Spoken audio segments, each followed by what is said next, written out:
Sí, Dios, queremos alabarte, queremos bendecirte. Gracias te damos, Dios. Gracias, Señor, por lo que tú has hecho en nuestras vidas y porque el día de hoy tú nos enseñarás un poco más acerca de ti.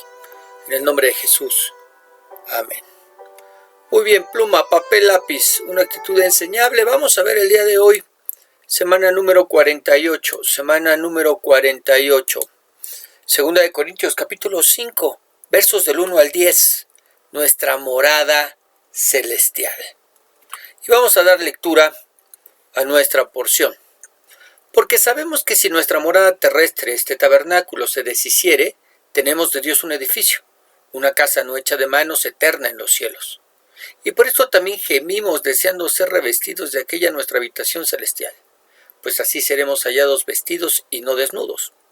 Porque asimismo los que estamos en este tabernáculo gemimos con angustia, porque no quisiéramos ser desnudados, sino revestidos, para que lo mortal sea absorbido por la vida. Mas el que nos hizo para esto mismo es Dios, quien nos ha dado las arras del Espíritu. Así que vivimos confiados siempre, y sabiendo que entre tanto que estamos en el cuerpo, estamos ausentes del Señor. Porque por fe andamos, no por vista. Pero confiamos, y más quisiéramos estar ausentes del cuerpo y presentes al Señor.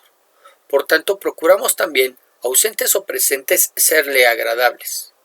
Porque es necesario que todos nosotros comparezcamos ante el tribunal de Cristo, para que cada uno reciba según lo que haya hecho mientras estaba en el cuerpo, sea bueno o sea malo. Sea bueno o sea malo. Muy bien. Pablo termina el capítulo pasado hablando acerca de las tribulaciones que son pasajeras, que son finitas, que son momentáneas, y de cómo a través de ellas se va acumulando a nuestro favor un mayor peso de gloria al cumplir con el propósito que tienen en nuestras vidas. ¿Qué es lo peor que podría pasarnos? ¿Qué es lo peor que podría sucedernos bajo las circunstancias más adversas, bajo las enfermedades más terribles? Pues morir.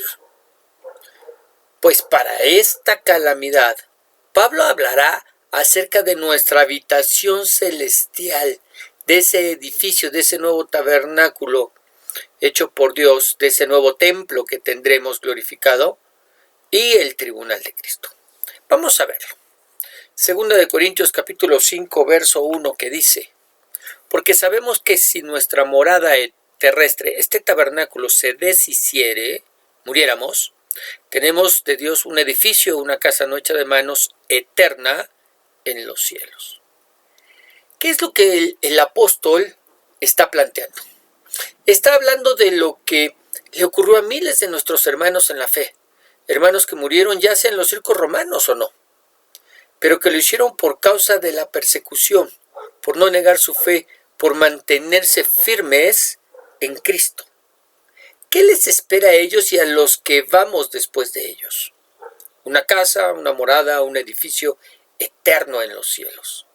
Lo que nos habla de dos cosas. La primera es que apunta de manera directa a esos cuerpos glorificados que tendremos una vez que dejemos estos cuerpos de muerte, y hace una alusión a cómo es que la presencia de Dios fue mudada del tabernáculo de Moisés al templo construido por Salomón, donde el tabernáculo fue una casa de Dios temporal, pero el templo se hizo para que fuera su casa para siempre. Mira, 1 Corintios 15:42 dice: así también es la resurrección de los muertos. Se siembra en corrupción, resucitará en incorrupción. Se siembra en deshonra, resucitará en gloria. Se siembra en debilidad, resucitará en poder. Se siembra en cuerpo animal, resucitará en cuerpo espiritual. Hay cuerpo animal y hay cuerpo espiritual. Hablando de esta nuestra resurrección, de esta nueva morada, de esta casa, de este edificio que nos está esperando. ¿En dónde? En los cielos. Y para llegar ahí tenemos que pasar por el umbral de la muerte, despojarnos de este cuerpo de muerte, como lo llama Pablo, ¿verdad? Para tomar ese nuevo cuerpo, ¿sí? Ese nuevo cuerpo. Pero también nos habla acerca de esas moradas eternas que el Señor fue a prepararnos, en donde habitaremos en su presencia para siempre. Un lugar en el que todos los que somos sus hijos finalmente estaremos. Juan 14:2, el Señor nos dijo: en la casa de mi Padre muchas moradas hay. Si así no fuera, yo os lo hubiera dicho. Voy pues a preparar lugar para vosotros. Y si me fuere y os prepararé lugar, vendré otra vez y os tomaré a mí mismo, para que donde yo esté vosotros también estéis, y sabéis a dónde voy, y sabéis el camino. Wow. Sabemos a dónde va, sabemos el camino, porque Él es el camino, la verdad y vida. Pero Él fue a prepararnos un lugar, ¿sí? Un lugar donde estar.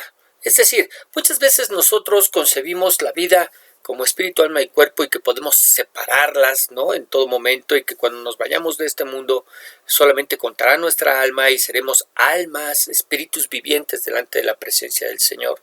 Quiero aclarar que el término alma-espíritu es un término que separamos solamente para su estudio, pero que en realidad no se puede separar. Todo hombre tiene espíritu y todo hombre tiene un alma, ¿verdad? Y esa alma y ese espíritu son uno, ¿ok? Pero lo que sí se separa es el cuerpo, y eso es a lo que llamamos muerte. Pero cuando partamos de este mundo para la presencia del Señor, no vamos a estar todo el tiempo siendo espíritus vivificantes delante de su presencia o vivificados por Él, sino que vamos a tomar un cuerpo, ¿sí? ¿Por qué? Porque el propósito de Dios es que tengamos un cuerpo, que nuestra alma no esté desnuda finalmente, ¿ok? Muy bien, vamos a ver el siguiente comentario. Tendremos nuevos cuerpos que serán perfectos para nuestra vida eterna. Pablo escribió esto porque la iglesia de Corinto estaba en el corazón de la cultura griega y muchos creyentes tenían dificultad con el concepto de la resurrección del cuerpo. Los griegos no creían en la resurrección corporal. La mayoría consideraba la vida venidera como algo relacionado solo con el alma, la persona real, presa en un cuerpo físico. Creían que al morir el alma quedaba libre. No había inmortalidad para el cuerpo, en cambio el alma estaba en un estado eterno. Pero la Biblia enseña que el cuerpo y el alma finalmente son inseparables. Pablo describe nuestros cuerpos resucitados con mayores detalles en 1 Corintios 15 del 46 al 58. Tendremos todavía nuestras personalidades e individualidades en nuestros cuerpos resucitados, pero serán mejoradas mucho más de lo que podemos imaginar, por medio de Cristo y su obra. Las Escrituras no dan muchos detalles en relación de cómo serán nuestros cuerpos resucitados, pero lo que sí sabemos es que serán perfectos, sin enfermedades, epidemias o dolor. Muy bien. Esta es la razón por la que Pablo tiene que hablar precisamente de ese cuerpo espiritual, de ese cuerpo glorificado que tendremos al morir. Verso 2. Y por esto también gemimos, deseando ser revestidos de aquella nuestra habitación celestial, pues así seremos hallados vestidos y no desnudos. La desnudez del alma se encuentra revestida por el cuerpo. Cuando morimos, son separados el alma del cuerpo, el cuerpo regresa a la tierra de donde fue formado y tomado, y el alma va con Dios en el caso de los creyentes, al infierno en el caso de los incrédulos. Los creyentes permanecemos en su presencia hasta que la resurrección de los santos tendremos un cuerpo glorificado. Y así dejaremos de estar desnudos y cuando Cristo venga por nosotros nos hallará vestidos, revestidos de nuestra habitación celestial, listos para ir con Él al reino de los cielos. Lo voy a repetir. Los creyentes, una vez que hayamos partido, que hayamos dejado este cuerpo, sí, y el cuerpo vuelve al polvo, vuelve a la tierra, del cual fue tomado y formado, y los que somos creyentes vamos con Dios. Nuestras almas con nuestros espíritus van a la presencia de Dios. Y permanecemos en ese estado, en su presencia, hasta que la resurrección de los muertos, la primera resurrección, la resurrección de los santos se lleve a cabo y podamos tener un cuerpo glorificado. Y así dejaremos de estar desnudos y cuando Cristo venga por nosotros, se oiga la final trompeta y los muertos en Cristo resucitemos primero, nos halle vestidos, revestidos de nuestra habitación celestial, listos para ir con Él al reino de los cielos. Ahora, ¿qué pasará con los incrédulos que mueren? Ellos también resucitarán porque dijimos que, bueno, los salvos nos vamos al cielo a la presencia de Dios, pero los que mueren sin Cristo los que han sido incrédulos se van al infierno. ¿Ellos también resucitarán? Bueno, esa es una excelentísima pregunta y la Biblia nos dice que en la primera resurrección participamos los santos en la fe, los creyentes, aquellos que pusimos nuestra fe en la obra de Cristo en la cruz. Pero al final de todos los tiempos habrá una segunda resurrección, en la que los incrédulos participarán, recibirán cuerpos eternos para presentarse ante el Señor en el llamado juicio del trono blanco y ser sentenciados a pasar una eternidad en el lago de fuego y azufre, también conocido como segunda muerte, porque ahora estarán separados, que eso es lo que significa el término muerte, de Dios por toda una eternidad. Se le conoce como la segunda muerte, pero es la segunda muerte espiritual. Sufren una primera muerte que es carnal y después sufren una segunda muerte que es la separación con Dios, y a eso se le conoce como muerte espiritual. Vamos a ver los textos que respaldan precisamente esto que te acabo de mencionar. Apocalipsis capítulo 20 verso 4 dice: después vi tronos y los que estaban sentados en ellos habían recibido autoridad para juzgar. Vi las almas de aquellos que habían sido decapitados por dar testimonio acerca de Jesús y proclamar la palabra de Dios. Ojo, ¿qué es lo que está viendo el apóstol Juan, que es el escritor de Apocalipsis? Y dice, vi las almas. No hay cuerpos todavía, hay almas, almas. Todo aquel que muere, todo aquel que parte en el Señor va a la presencia de Dios. ¿Dónde se encontraban? ¿Dónde se encontraban? En los tronos, ¿verdad? En los tronos, delante de los tronos, y dice, y vi las almas de aquellos que habían sido decapitados por dar testimonio acerca de Jesús y proclamar la palabra de Dios. Ellos no habían adorado a la bestia ni a su estatua, ni habían aceptado su marca en la frente o en las manos. Volvieron a la vida y reinaron con Cristo durante 1000 años. Volvieron a la vida. Esta es la primera resurrección. Y cuando habla de una primera es porque obvio hay una segunda, ¿verdad? Ahora, ¿cómo dice? El resto de los muertos, es decir, a aquellos que no estuvieron en la primera resurrección, no volvieron a la vida hasta que se cumplieron los 1000 años. 6. Benditos y santos son aquellos que forman parte de la primera resurrección, porque la segunda muerte no tiene ningún poder sobre ellos, la muerte espiritual, sino que serán sacerdotes de Dios y de Cristo y reinarán con Él durante 1000 años. Primera resurrección. Resurrección para los creyentes, para los cristianos, que será el momento en que esas almas, esos hermanos que han partido antes que nosotros tomarán cuerpo para tener un cuerpo resucitado, glorificado, en poder, en gloria, ¿sí? Como ya leímos, y poder encontrarse un cuerpo perfectamente capacitado para estar en esa presencia de Dios y en ese nuevo mundo que Dios preparará para nosotros. ¿Ok? Muy bien. Ahora, Apocalipsis 20:11. Este pasaje nos habla acerca de lo que va a suceder con aquellos que no estén en la primera resurrección, sino en la segunda resurrección. Es decir, lo que va a suceder con los incrédulos. Fíjate, Apocalipsis 20:11. Y vi un gran trono blanco y el que estaba sentado en él. La tierra y el cielo huyeron de su presencia, desaparecieron, pero no encontraron ningún lugar donde esconderse. Vi a los muertos, tanto grandes como pequeños, de pie delante del trono de Dios. Niños que murieron sin Cristo, pero que eran perfectamente conscientes de lo que era pecado. Es decir, no eran infantes inocentes que estaban todavía bajo esa inocencia de los niños, sino que ya estaban perfectamente conscientes de lo que es bueno o malo, ¿verdad? Eso es conciencia, con conocimiento del bien y del mal, y que hicieron lo malo, sabiendo que era malo. Entonces dice, vi a los muertos, tanto grandes como pequeños, de pie delante del trono de Dios. Los libros fueron abiertos, entre ellos el libro de la vida. A los muertos se les juzgó de acuerdo a las cosas que habían hecho. No con relación al pecado de Adán, que es con lo que mucha gente tiene problemas.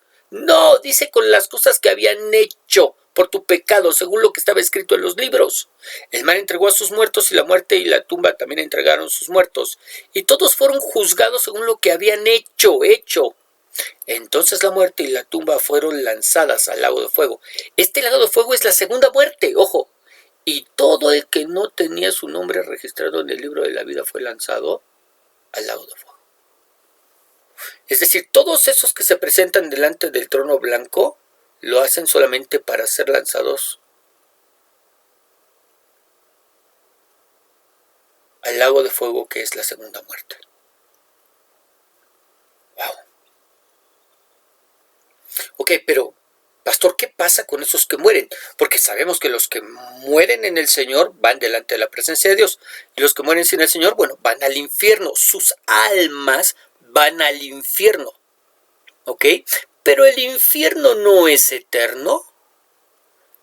Lo que será eterno será el lago de fuego, que es la segunda muerte. ¿Ok? Entonces, el infierno entregará a los que están en el infierno.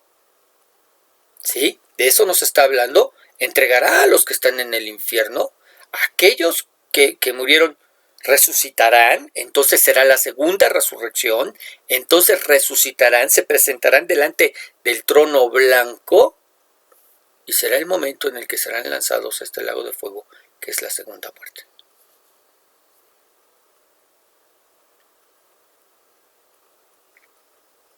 Pero además, ¿qué nos dice el apóstol? Que estas son cosas por las que gemimos, que anhelamos, que deseamos que pasen ya.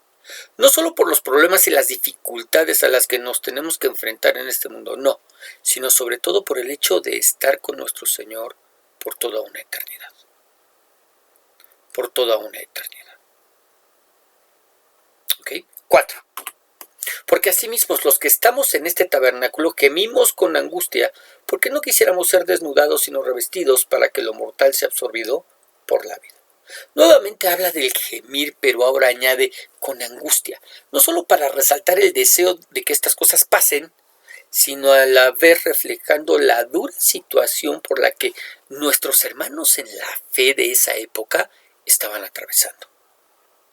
Y nos dice que será entonces que lo mortal, esto pasajero, esto finito de nuestra existencia, será absorbido por la vida, por lo que es eterno y nunca muere. Miren, Pablo lo escribió así, 1 Corintios 15, 54.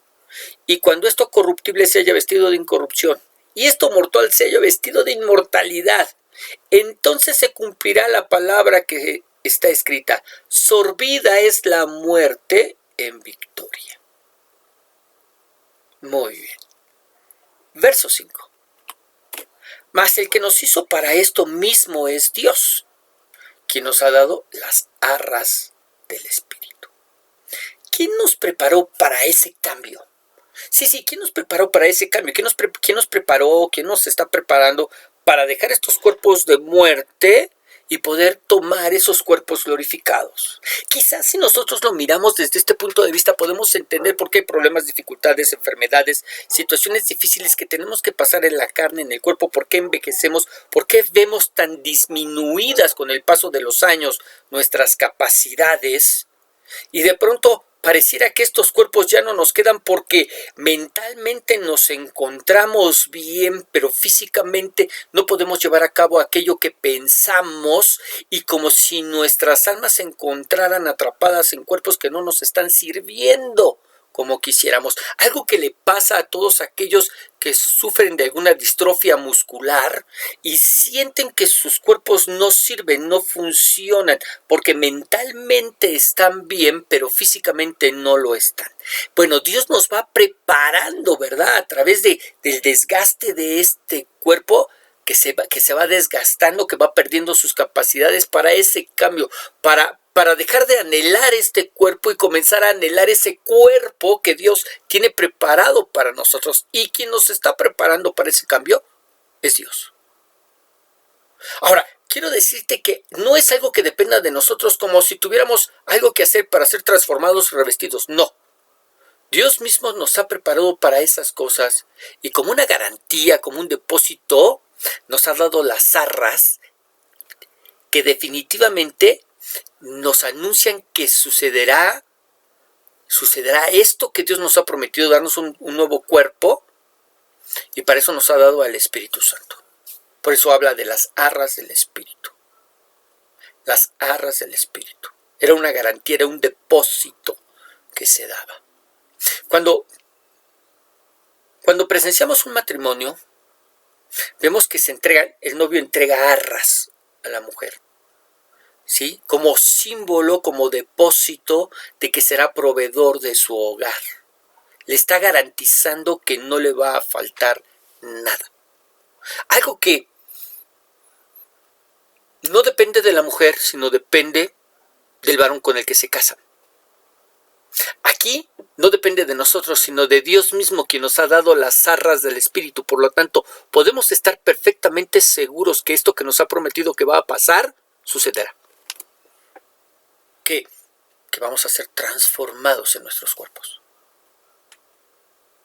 De manera que, entonces, el Espíritu Santo no solamente es a través de quien el poder de Dios actúa en nosotros, sino que también es la garantía de que seremos en verdad transformados, mudados a cuerpos glorificados. Eso es lo que estamos diciendo. Muy bien, verso 6. Así que vivamos confiados siempre y sabiendo que entre tanto que estamos en el cuerpo, estamos ausentes del Señor, porque por fe andamos, no por vista. Pero confiamos y más quisiéramos estar ausentes del cuerpo y presentes al Señor.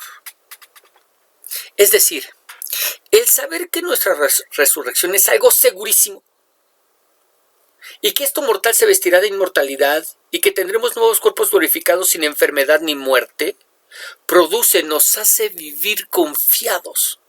Confiados siempre sin importar las circunstancias por las que estemos atravesando, sin importar que pasemos por peligros o espada o enfermedades.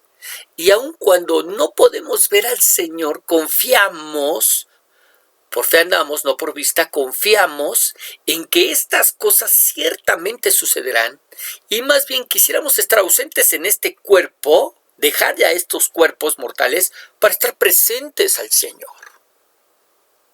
¿Qué es lo que efectivamente y precisamente pasa a la persona que muere en Cristo? Está ausente del cuerpo y presente al Señor. No hay mejor lugar que ese. No hay mejor lugar que ese. ¿Ok? Bien. Verso 9. Por tanto, después de todo esto, por todo esto que hemos estado hablando y explicando, procuramos también, o ausentes o presentes, serle agradables. ¿Qué es lo que debemos procurar mientras estamos en este cuerpo, en esta vida, bajo estas circunstancias? Agradar a Dios. ¿Qué es lo que debemos procurar mientras nos encontramos en este cuerpo, en esta vida, bajo estas circunstancias? Agradar a Dios. Agradar a Dios con y como hablo. Agradar a Dios en lo que veo, agradar a Dios en lo que como, agradar a Dios en la manera en la que visto, agradar a Dios en lo que leo, agradar a Dios en lo que trabajo y como trabajo, agradar a Dios en la escuela, agradar a Dios en mi familia, con mis amigos, con mis compañeros de trabajo, agradar a Dios en mis decisiones, agradar a Dios en mis intenciones, agradar a Dios en mis motivaciones, en mi obediencia, en mi servicio, en mi ministerio. En todo lo que haga, debo procurar agradar a Dios, antes que agradar a los demás y antes que agradarme a mí mismo. A veces se nos olvida que comprados por precio fuimos a través de la sangre de Jesucristo. Sí, yo sé que hay cosas que a ti te agradan y que te son tan gratas y que además pues te dan tu style, tu estilo, ¿verdad? A través del cual tú eres reconocida y que te sientes muy bien. Pero eso que estás haciendo, ¿lo haces para agradarte a ti? ¿Lo haces para agradar a los demás antes que agradar a Dios? Porque antes que todas estas cosas necesitamos buscar agradar a aquel a quien ahora le pertenecemos. Baste ya el tiempo pasado. Baste ya para hacer lo que agrada a los demás. Estamos no para agradar a los demás. No se trata de llenarle el ojo a nadie. Escúchame bien, no se trata de llenarle el ojo a nadie. Ahora, conscientes de esta verdad, Conscientes de esta realidad, Dios, mi Señor y mi Salvador, me ha dado las arras del Espíritu, a través de las cuales me ha dado también la seguridad de que el día que yo parta de este mundo, no solamente lo voy a hacer a su presencia, sino que va a ser con un cuerpo cambiado y transformado, en el cual estaré por siempre y para siempre delante de Él y su presencia. ¿A quién se lo voy a deber y a quién se lo debo todo? A Él, y si todo se lo debo a Él, debo vivir para Él. Debo vivir para Él. Por eso dice, por tanto, vivamos para Él, agradémoslo a Él. Porque, verso 10, es necesario que todos nosotros, todos nosotros quienes, todos nosotros los creyentes, los cristianos, los que somos hijos de Dios, los que hemos sido lavados por la sangre de Jesucristo, aquellos que hemos sido salvos a través de la fe y no por medio de las obras, porque por medio de las obras nadie se ha salvado, porque es necesario que todos nosotros comparezcamos ante el tribunal de Cristo. Nos presentemos ante el Señor, pero no nos vamos a presentar para coquito en mano, no, vamos a presentarnos para dar cuentas. Tribunal de Cristo, para que cada uno reciba según lo que haya hecho mientras estaba en el cuerpo, sea bueno o sea malo. Y termina hablándonos de algo que todos los que somos cristianos, todos los que somos de Cristo, tenemos que estar en el tribunal de Cristo. Y dice que lo haremos, ¿para qué? Para comparecer, ya dije, para comparecer, para entregar cuentas. Esto es lo que quiere decir la palabra comparecer. Le voy a entregar cuentas a Dios de lo que hice mientras estuve en este mundo, en esta tierra, en este cuerpo mortal. ¿Qué hice mientras estuve en este cuerpo? ¿Qué hice? ¿Qué hice con mi vida? Sí, de Cristo para acá. Porque de Cristo para allá, las cosas viejas pasaron, aquí todas son hechas nuevas, Sí, pero de Cristo para acá. De cuando yo le entregué mi vida al Señor, al tiempo en que el Señor me llevó a su presencia o vino por nosotros en su regreso. Ok, ¿qué hice? ¿Qué hice mientras me encontraba en este cuerpo? No para determinar si somos salvos o no, no. Porque por el hecho de estar ahí significa que somos salvos, que participamos de esa primera resurrección. Sino para reconocer, sino para premiar, galardonar, coronar aquellas cosas que hicimos que estuvieron de acuerdo con la voluntad del Señor. Mira, será como una fiesta de graduación en la que los graduados nos presentamos a recoger nuestros reconocimientos. Ahora yo te pregunto, ¿quieres galardones? ¿Deseas coronas? Necesitas trabajar por ellas. Y te vuelvo a preguntar, ¿qué estás haciendo para Dios?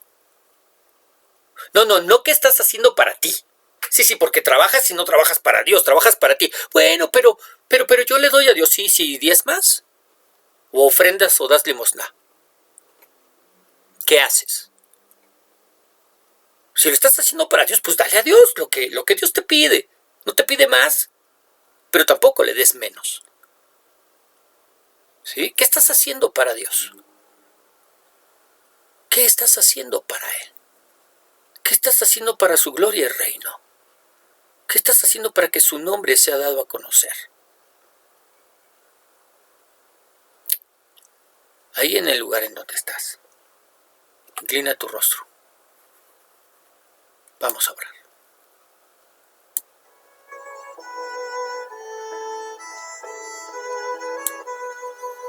Señor Dios y Padre Celestial, queremos alabar y queremos bendecir tu nombre, queremos darte gracias, Dios. Gracias, Señor, porque hoy nos has hablado de esa esperanza eterna que debería existir en todos y cada uno de nosotros. No solamente hablamos de esa salvación tan grande, sino hoy nos has dado más detalles acerca de ella.